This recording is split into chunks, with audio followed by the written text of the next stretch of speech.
अब आपको Ukraine Poland border से एक और एक्सक्लूसिव रिपोर्ट दिखाते हैं। जी न्यूज के एक और रिपोर्टर अमित प्रकाश यूक्रेन पोलैंड बॉर्डर पर मौजूद हैं। अमित, यूक्रेन बॉर्डर पर मौजूद रिफ्यूजी कैंप में गए, वहां के लोगों से बात की। अमित, ऐसे कई भारतीयों से मिले जो युद्ध पीड़ितों की मदद कर रहे हैं। यूक्रेन के बॉर्डर से ये एक्सक्लूसिव रिपोर्ट देखिए।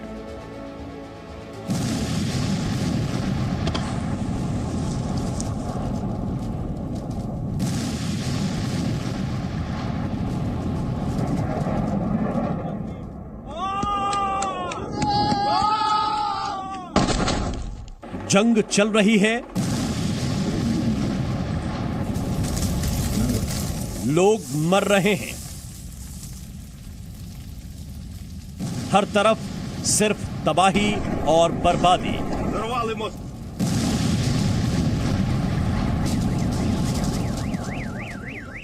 लेकिन जंग के बीच भी उम्मीद और आशाएं जिंदा हैं। जीने का जज्बा बाकी है। यह है यूक्रेन और पोलैंड के बॉर्डर के पास का एक रिफ्यूजी कैंप। यूक्रेन की तरफ से जो लोग पोलैंड में दाखिल हो रहे हैं वो इसी राहत शिविर में ठहर रहे हैं। जी न्यूज की टीम भी इस कैंप में पहुंची। बड़े हों या बच्चे पैदल चलकर यहां पहुंचे हैं। इनका स्वागत संगीत से किया जा रहा है।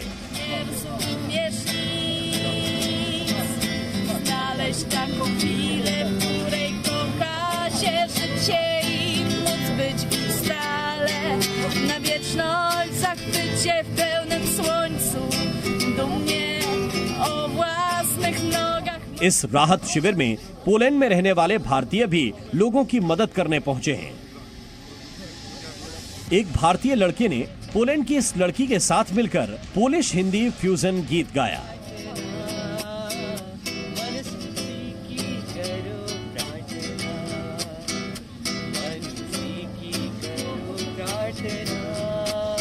अब इंतजार इस बात का है कि इतने दिनों के तबाही की तस्वीर के बाद, इतने दिनों से बमों की आवाज को सुनने के बाद अब शायद सब कुछ ठीक हो जाए, और इसी की प्रार्थना हर तरफ हो रही है। मुझे इस संगीत की भाषा नहीं पता, मुझे इस गाने की भाषा नहीं पता वो क्या गा रही हैं, लेकिन इतना जरूर है कि ये सुनने के बाद यहाँ आसपास के लोग जो यहाँ पहुंचे हैं सरहद के उस पार से, उन्हें कहीं ना कहीं इस बात का यकीन अब धीरे धीरे होने लगा है कि धीरे धीरे ही सही शायद चीजें ठीक हो जाएं। इसके बाद जी न्यूज की टीम पोलैंड के उस रेलवे स्टेशन पर पहुंची जो यूक्रेन के बॉर्डर से बेहद करीब है। जब यूक्रेन से ट्रेन चलती है तो यही पोलैंड का सबसे बड़ा शमीसल रेलवे स्टेशन पड़ता है। अब यूक्रेन से शरणार्थियों को लेकर आने वाली ट्रेन सबसे पहले इसी रेलवे स्टेशन पर ठहरती है। इस रेलवे स्टेशन पर पोलैंड के लोगों की मदद करने पहुंचे हैं। शरणार्थियों से इनका कोई संबंध नहीं, न वो नाम जानते हैं, न धर्म और न ही नागरिकता। इनका मकसद सिर्फ इंसानियत की मदद करना है। इस वक्त जो हालात हैं यूक्रेन और रशिया के युद्ध के बाद, इस वक्त हम पोलैंड के उस ग्राउंड जीरो पर हैं जहां उस रेलवे स्टेशन पर, जो रेलवे स्टेशन पहला रेलवे स्टेशन है पोलैंड, न्यू पोलैंड सिटी का, जो यूक्रेन से दाखिल होने के बाद, यूक्रेन और पोलैंड की सीमा को पार करने के बाद, यानी कि यूक्रेन से पोलैंड में दाखिल होने के बाद सीमा रेखा पर पहला रेलवे स्टेशन है जहां पर यह तस्वीर हमें दिखी। और मैनकाइंड, ह्यूमैनिटी, सोचिए इस वक्त -3, -4 के तापमान के बीच में पोलैंड के लोग अपने अपने घरों से बाहर हैं। पोलैंड की लड़कियां जो यहाँ नौकरियां करती हैं, जो यहाँ पढ़ाई करती हैं, वो अपने घरों से ये सब कुछ सामान लेकर यहाँ पहुंची हैं। रेलवे स्टेशन के प्लेटफॉर्म की तरफ बढ़े तो हमें कुछ भारतीय भी शरणार्थियों की मदद करते नजर आए।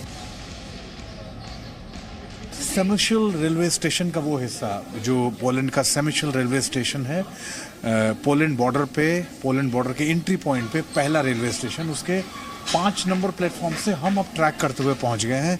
ये जो front side of the station है, और यहाँ मैं संख्या थोड़ी ज़्यादा देख रहा हूँ। यहाँ जितने लोग हैं, बहुत सारे लोग हैं जो यहाँ पहुँच रहे हैं।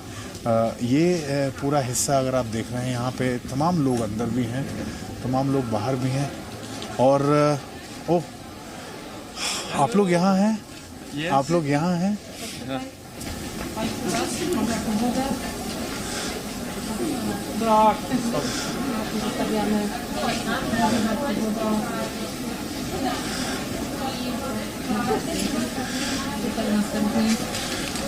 आप लोग यहाँ कैसे पहुंचे? हम हर बॉर्डर पॉइंट पे हैं, हम सबकी मदद करना चाहते हैं, तो हमारे पास और भी सामान है तो हम डिस्ट्रीब्यूट कर रहे हैं यहाँ पे भी।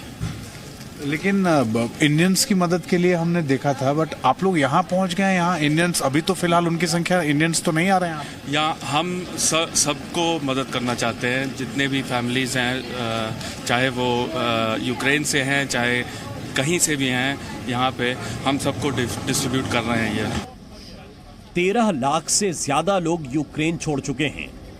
इनको इंतजार है बस इस बात का कि इतने दिनों से बमों की आवाज सुनने के बाद अब शायद सब कुछ ठीक हो जाए। यूक्रेन पोलैंड बॉर्डर से अमित प्रकाश, जी मीडिया।